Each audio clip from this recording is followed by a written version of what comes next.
gracious silhouette, arms crossed, chin up, shoulder to the jamb. Her pose was languid, reflexively seductive still, in spite of everything. "Hi, Johnny," she offered in baby voice upon his approach. "Don't start," he replied, stomping past her. She turned and followed him in after squeezing shut the heavy wooden doors. Once he was inside, his nostrils twitched. Since the chalet had only been completed a couple of months before, the scent of milled cedar still hung in the air like a freshly decimated forest. "I'm kinda hungry," he said, finally turning to her. "Anything to eat?" "Rosie left some stuff in the fridge," she answered. "I'd fix you something, but I gotta run upstairs." "For some Coke?" He smiled. "To check on our son," she replied icily. "And to pee." "Where is she? I need to give her a check." "Rosie?" she asked, raising her penciled eyebrows. "Yes, Rosie." He glared stupidly at her. "I sent her out for some things. You can give it to me." "That's okay. I'll wait. How's my son?" "Our son's okay," she answered, ignoring the jab. "He's bigger now, and he's getting into everything. Rosie's been trying to toilet train him. I get real sick of that shit." She rolled her eyes, and his rolled back at her. Mother of the Year. "I didn't tell him you were coming, 'cause he would have been too hyper to sleep." She crossed her arms. "Besides, you were late." "I'll see him tomorrow. Go ahead and do whatever." After she left, he made his way to the breakfast bar, dragged out a stool and lifted himself onto it. Then he yawned. His stomach rumbled. He was both starving and nauseous. He hopped down, crossed the floor to the refrigerator, then opened it, startling a cluster of beer bottles. After grabbing a Pepsi and a half-empty cellophane tube of Oreos, he went back to the bar stool and sat, then shoved 2 cookies in his mouth. "What you thinking?"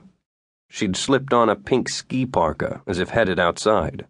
Strange. "I'm thinking you called me here because you want something." "Well," she slipped her hands in her pockets. "as a matter of fact, I do." "Too bad," he mumbled through crumbs. "Because I'm not giving you anything until you tell me what you meant about Bill." He chewed, then swallowed. "Being able to make it snow in Hollywood.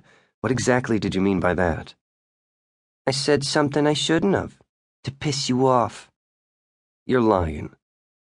"Anyhow, I didn't tell you to come here to talk about that old prick. Besides, if you've got a problem with him, you should deal with it yourself. He's part of your stuck-up family, not mine." "That's okay, Tiff. Don't tell me. It'll all come out anyway, and when it does, you'll be prosecuted as an accessory." He smiled brightly. "Then again, maybe you'll tell me when I remind you that 1 court-ordered drug test will make sure you never see Jeremy again, or any of my money." "I don't need your money anymore."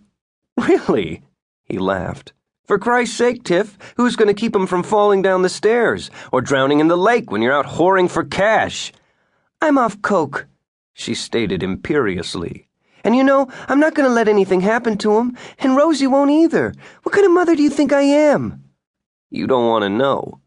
"And you don't want to know what kind of father or husband I think you are." "At least I didn't get knocked up for someone else's money." "I didn't get that way by myself, in case you forgot.